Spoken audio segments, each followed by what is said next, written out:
शिखा classes में आपका स्वागत है। आज का हमारा टॉपिक है भाग 13, भारत के राज्य क्षेत्र के भीतर व्यापार वाणिज्य समागम, जो कि आर्टिकल 301 से लेके 307 तक है। ठीक है, भारत के राज्य क्षेत्र मतलब भारत के किसी भी राज्य क्षेत्र में कोई भी व्यक्ति जो है व्यापार वाणिज्य कर सकता है। मतलब एक स्थान से दूसरे स्थान तक व्यापार करने की स्वतंत्रता है। ठीक है, जो कि आर्टिकल 301 से लेके 307 में दिया गया है।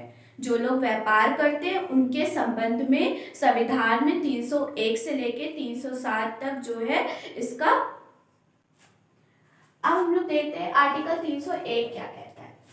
व्यापार वाणिज्य और समागम की स्वतंत्रता 301 में कह रहा है कि व्यापार वाणिज्य और समागम की स्वतंत्रता मतलब जैसे कोई यूपी का व्यक्ति है वो एमपी में जाकर व्यापार कर सकता है, या यूपी का जो एमपी का व्यक्ति वो यूपी में आके व्यापार कर सकता है। ठीक है, या जो है क्या कहते हैं कोई भी मतलब भारत की किसी भी राज्य क्षेत्र का हो वो भारत में व्यापार कर सकता है। ठीक है, ये आर्टिकल 301 में स्वतंत्रता दी गई है कि भारत के किसी भी राज्य क्षेत्र में व्यापार वाणिज्य और समागम की स्वतंत्रता है 301 में। आर्टिकल 302 क्या कह रहा है कि व्यापार वाणिज्य और समागम पर निर्बंध मतलब नियम बनाना, नियम लागू करना, अधिरोपित करने की शक्ति जो है वो संसद की शक्ति होगी। ठीक है, मतलब 302 में बोल रहा है जो व्यापार है और वाणिज्य और समागम पर जो नियम अधिरोपित होता है मतलब जो नियम लागू होता है वो संसद की मतलब शक्ति है। इस पे व्यापार और वाणिज्य और समागम पर जो मतलब क्या कहते हैं अधिरोपित होता है, जो नियम बनता है वो संसद की शक्ति है उस पे, मतलब संसद बनाएगी। ये आर्टिकल 302 में दिया गया है। आर्टिकल 303 क्या कह रहा है कि व्यापार और वाणिज्य के संबंध में संघ और राज्यों की विधायी शक्तियों पर निर्बंध मतलब कह रहा है 303 आर्टिकल में ये बोला जा रहा है कि व्यापार और वाणिज्य के संबंध में संघ मतलब केंद्र सरकार और राज्यों मतलब राज्य सरकार की विधायी शक्तियों पर नियम बनाने की जो शक्ति है वो संघ और राज्यों की विधायी शक्तियों पर नियम बनाएगा आर्टिकल 303 के तहत वाणिज्य और व्यापार के संबंध में। ठीक है, आर्टिकल 304 कह रहा है कि राज्यों के बीच व्यापार वाणिज्य और समागम पर निर्बंध। आर्टिकल 301 कह रहा था कि भारत के किसी भी राज्य क्षेत्र में व्यापार वाणिज्य और समागम करने की स्वतंत्रता है।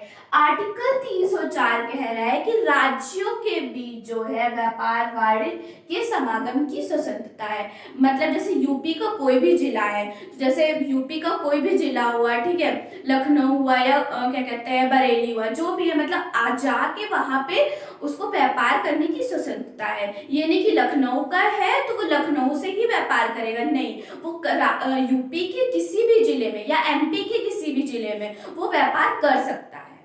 ठीक है, इसमें आर्टिकल 304 में बोला गया है राज्यों के बीच ठीक व्यापार वाणिज्य और समागम पर मतलब नियम बनाता आर्टिकल 304। ठीक है, अब आर्टिकल 305 कह रहा है कि विद्यमान विधायियों और राज्य के ऋणाधिकार का उपबंध करने वाली विधियां।